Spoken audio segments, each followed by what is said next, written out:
नमस्कार, आप देख रहे हैं अपना बिहार और आपके साथ मैं हूं विवेक। नई सरकार के गठन के बाद मुख्यमंत्री नीतीश कुमार ने पहली बार प्रधानमंत्री नरेंद्र मोदी से मुलाकात की और इस दौरान विकास समेत कई मुद्दों पर चर्चा हुई। हालांकि पीएम से मुलाकात को औपचारिक बताया गया।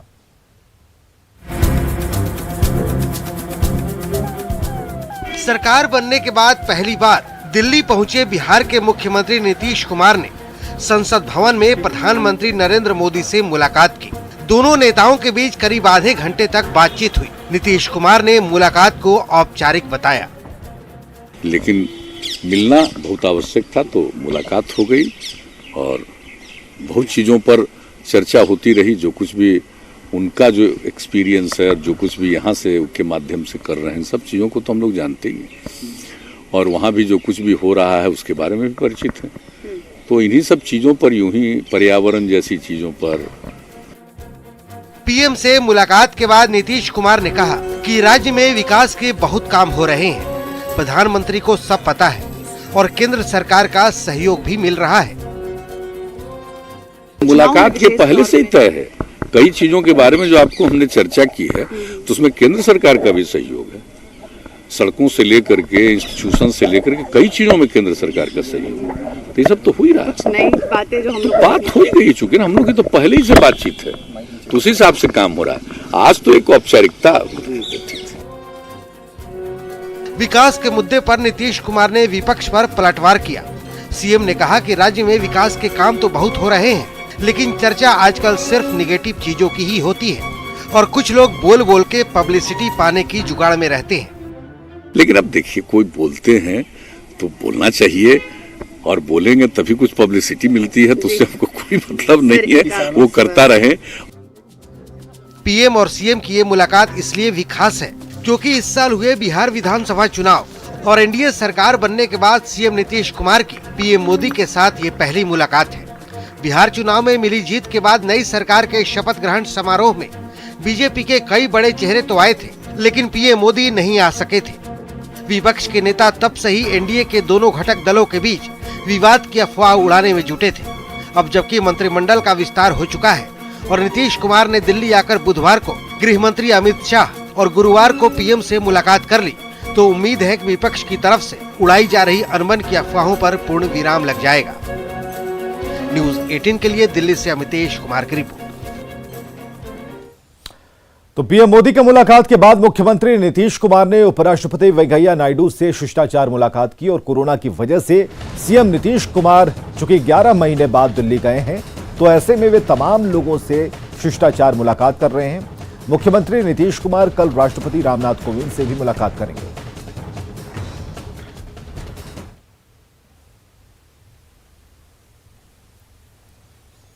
खबर है लखीसराय से, जहां पुलिस ने मुठभेड़ में एक नक्सली को मार गिराया है। घटना है चानन थाना क्षेत्र के जंगल की। बुधवार की रात सड़क निर्माण में लगे मजदूरों से नक्सलियों ने मारपीट की थी और इसके बाद सुबह पुलिस ने सर्च ऑपरेशन चलाया। दोपहर में पुलिस और नक्सलियों में मुठभेड़ हुई, जिसमें दोनों तरफ से गोलियां चली। फायरिंग में एक नक्सली मारे जाने की सूचना मिली और सर्च ऑपरेशन के दौरान हथियार भी बरामद किए गए। रात में हमारी एसएसबी की टीम और लखीसराय पुलिस की टीम, एसएसबी की साइड टीम निकली थी। अभी सूचना मिली है कि एक मुठभेड़ हुआ है चेहरौन कोड़ासी के पास, इसमें एक नक्सली के हताहत होने की भी सूचना है और आर्म्स भी मिलने की सूचना है। तो विस्तृत जानकारी तो अभी मैं थोड़ी देर बाद दे पाऊंगा, लेकिन अभी यही एक सूचना। इधर न्यूज़ 18 की खबर के बाद दरभंगा में दाखिल खारिज के लिए घूसकांड की जांच शुरू हो गई। डाटा ऑपरेटर के घूस लेने का वीडियो वायरल हुआ था और इसके बाद डीसीएलआर जांच के लिए सिंहवाड़ा प्रखंड पहुंचे। बिहार में बगैर घूस के नहीं होता काम। दाखिल खारिज के लिए दक्षिणा जरूरी है। देखिए इस तस्वीर को।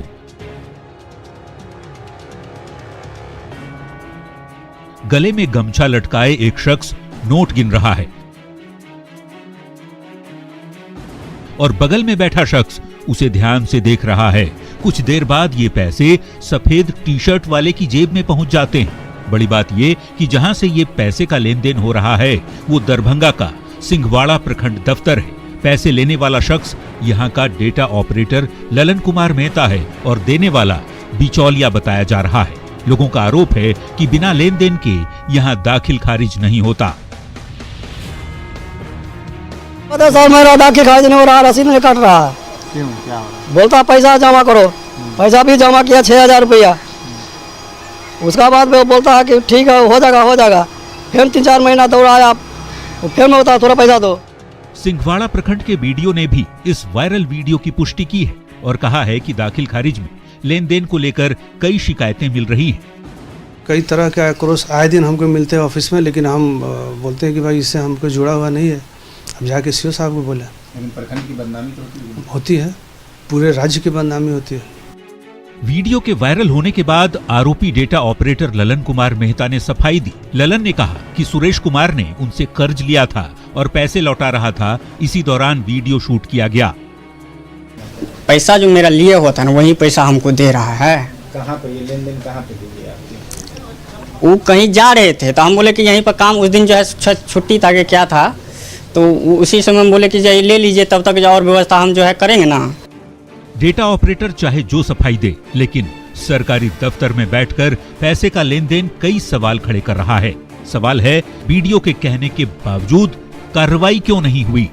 क्या घूसखोरी का कोई रैकेट काम कर रहा है? न्यूज़ 18 के लिए दरभंगा से विपिन की रिपोर्ट। इधर मुजफ्फरपुर के होटल सेंट्रल पार्क में डांसर प्रेमिका की हत्या के बाद प्रेमी की आत्महत्या मामले में सीसीटीवी फुटेज सामने आया। सीसीटीवी फुटेज से इस बात के संकेत मिलते हैं कि हत्या से पहले दोनों के बीच विवाद हुआ था।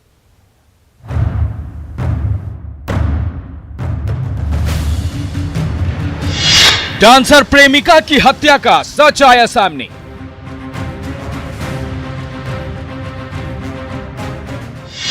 सीसीटीवी फुटेज से मर्डर सुसाइड थ्योरी पर मुहर।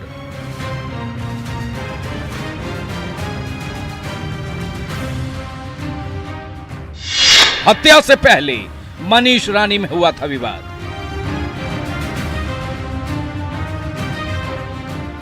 आठ फरवरी को मुजफ्फरपुर पुलिस के होश तब उड़ गए जब पता चला कि होटल सेंट्रल पार्क में युवक युवती का शव पड़ा हुआ है।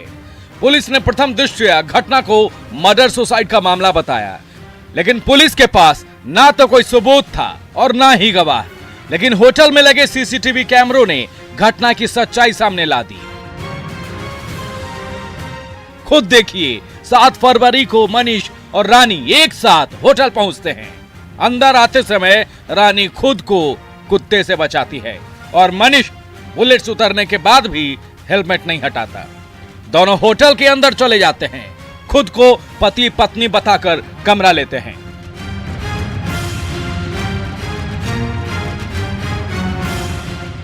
फिर रात के 11:01 पर रानी कमरे से रोती हुई निकलती है। पीछे पीछे मनीष भी निकलता है और फिर बाल पकड़कर रानी को खींचते हुए कमरे में वापस ले जाता है। मतलब घटना वाले दिन मनीष और रानी के बीच किसी बात पर विवाद हुआ और पुलिस की थ्योरी के मुताबिक मनीष ने रानी को गोली मार दी और फिर आत्महत्या कर ली। क्राइम सीन से यही स्पष्ट हो रहा है कि एक की हत्या हुई है, दूसरे ने खुद को आत्महत्या किया, सुसाइड किया। कांटी के मनीष श्रीवास्तव और रेड लाइट एरिया की डांसर निशा उर्फ रानी के बीच प्रेम संबंध थे। मनीष अविवाहित था जबकि रानी शादीशुदा थी और 2 महीने की गर्भवती भी थी। शायद ये अवैध संबंध ही दोनों की मौत का कारण बन गया। न्यूज़ 18 के लिए मुजफ्फरपुर से सुधीर की रिपोर्ट। और सहरसा से खबर, जहां चोरी के आरोपी की लोगों ने रस्सी से बांधकर जमकर पिटाई कर दी। चोरी के आरोपी की पिटाई का वीडियो इन दिनों सोशल मीडिया पर वायरल है। इन तस्वीरों में आप देख सकते हैं कैसे लोगों ने आरोपी को रस्सी से पकड़ रखा है। और मामला सिमरे बख्तियारपुर थाना क्षेत्र के रानी बाग बाजार का है, जहां एक युवक आलू खरीदने गया। तभी लोगों ने चोरी के आरोप में युवक की जमकर पिटाई शुरू कर दी। उसे रस्सी से बांध दिया गया। बाद में पुलिस पहुंची और अपने साथ उसे थाने ले गई। कितना आदमी का मारे हो अभी तक में? सही बताइएगा।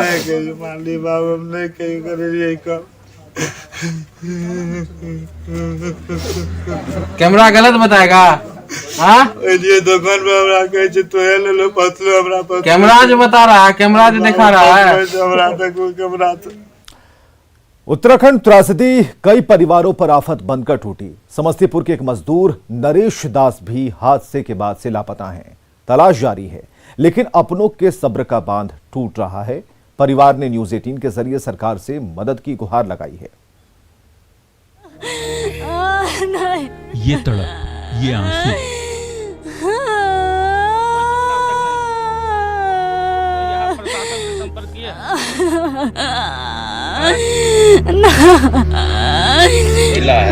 ये दर्द और दुखों का पहाड़। जो नाम है वेबसाइट पर जो दिए हुए, ये जो महिला रोकर अपनी बेबसी बता रही है, इनके पति उत्तराखंड त्रासदी के बाद से लापता है। कोई जानकारी नहीं कि नरेश दास कहां है। समस्तीपुर के बासुदेवपुर गांव के रहने वाले नरेश को परिजनों की आंखें ढूंढ रही हैं, तलाश रही है अपने घर के मुखिया को, जिनका पता ही नहीं चल पा रहा, क्योंकि नरेश उन लापता लोगों में शुमार हैं जो रविवार को उत्तराखंड के चमोली में आई त्रासदी की चपेट में आ गए। नरेश तपोवन पावर प्रोजेक्ट में मजदूरी करते थे, लेकिन हादसे के बाद से उनसे संपर्क नहीं हो सका। उधर से हमको कोई प्रशासन की तरफ से कोई अथी नहीं है, और हम बिहार सरकार और उत्तराखंड सरकार से रिक्वेस्ट करते हैं, उत्तराखंड चमोली के प्रशासन से भी रिक्वेस्ट करते हैं कि हमारे भाई नरेश दास का थोड़ा सा पता लगावे। नरेश के भाई चिंतित हैं तो पिता की आंखें भी नम हैं। 2 छोटे बच्चों को कैसे पालेंगे, कैसे परिवार को संभालेंगे, सवाल सरकार से पूछ रहे हैं। काम करता था, अभी लापता के खबर सुने हैं, तो हमरा लड़का सरकार के सहयोग है जो हमरा लड़का को खोजी करे। 2 बच्चा है, उसको कैसे प्रतिपाल होगा। रविवार को चमोली में ग्लेशियर टूटने के बाद जल प्रलय ने जो तबाही मचाई थी, उसके बाद से कई लोग लापता हैं। अपनों का पता नहीं चल पाने से नरेश जैसे कितने ही परिवार का बुरा हाल है। कोई तो हो जो इनके आंसू पोंछे, कोई तो हो जो इन्हें अपनों को वापस लाने का ढांढस बंधाए, कोई तो हो जो ये कहे कि मत घबराइए, सब कुछ ठीक है, आपका अपना कहीं गुम नहीं हुआ है, सकुशल है। वैसे सरकार से गुहार के बाद अब आखिरी उम्मीद भगवान पर ही टिकी है। न्यूज़ 18 के लिए समस्तीपुर से मुकेश कुमार की रिपोर्ट। सरकार नियम बनाती है, लेकिन उसे अमल में लाने की जिम्मेदारी प्रशासन यानी कि अधिकारियों की होती है। लेकिन बाबूगिरी के चक्कर में पटना का एक परिवार सड़क पर आने को मजबूर है। मुआवजे की राशि सरकारी बाबुओं की लापरवाही की वजह से उलझ गई है।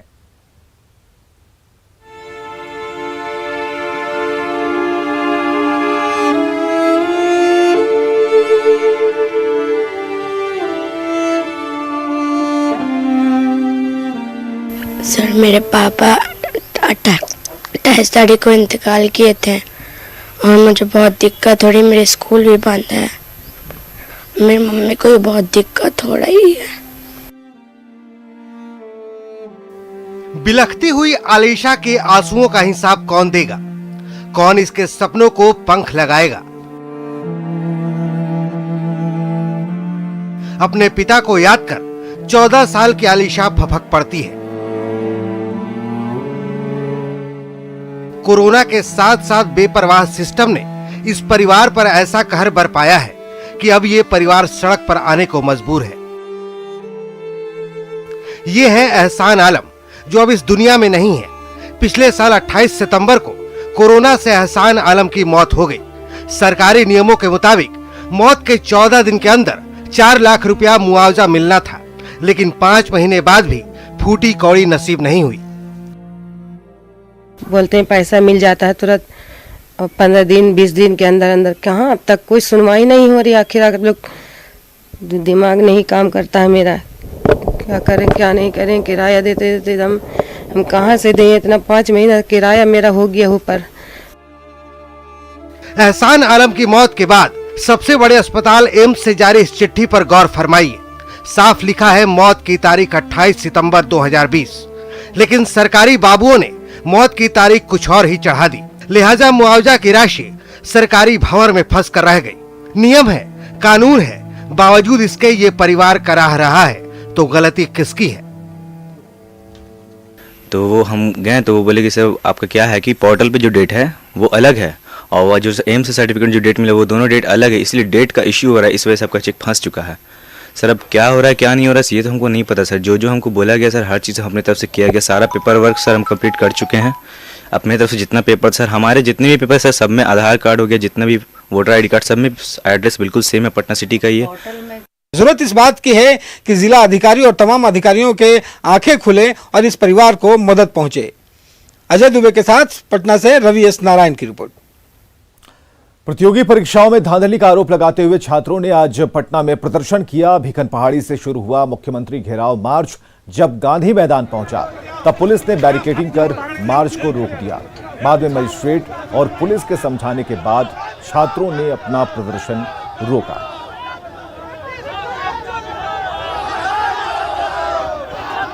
BSSC जो है 14 का वैकेंसी अभी तक कंप्लीट नहीं हुआ, 2014 की वैकेंसी है वो अभी तक कंप्लीट नहीं हुआ है। और जितने भी BPSC का भी PT हुआ उसमें भी धांधली हो रहा है। जितने भी एग्जामिनेशन है चाहे छोटे से बड़े हो सब में यहाँ धांधली हो रहा है। इसी के खिलाफ हम लोग प्रोटेस्ट कर रहे हैं। प्रोटेस्ट कर चुके हैं, सरकार नहीं समझ रही। नहीं, सरकार तनाशाही कर रही है। वो कहती है आयोग के पास हम लोग जाते हैं तो आयोग कहती है कि मुख्यमंत्री के पास जाइए। अब मुख्यमंत्री कहते हैं कि आयोग जाने, तो किसके पास जाए? इधर पटना से सटे दनियावा में जमीन मुआवजे को लेकर हंगामे के बाद आज DM पहुंचे और किसानों से मुलाकात कर काम में बाधा नहीं पहुंचाने को कहा। दनियावा में ओवरब्रिज बनाया जा रहा है लेकिन कल स्थानीय लोगों ने हंगामा किया था और काम को बंद करवाया था। DM के आश्वासन के बाद स्थानीय लोगों ने 1 हफ्ते के लिए आंदोलन वापस लिया है। उनका कहना है कि अगर 1 हफ्ते में कोई फैसला नहीं होता है तो फिर आंदोलन शुरू किया जाएगा। स्थानीय लोगों को आवासीय दर पर जमीन का मुआवजे की मांग कर रहे हैं।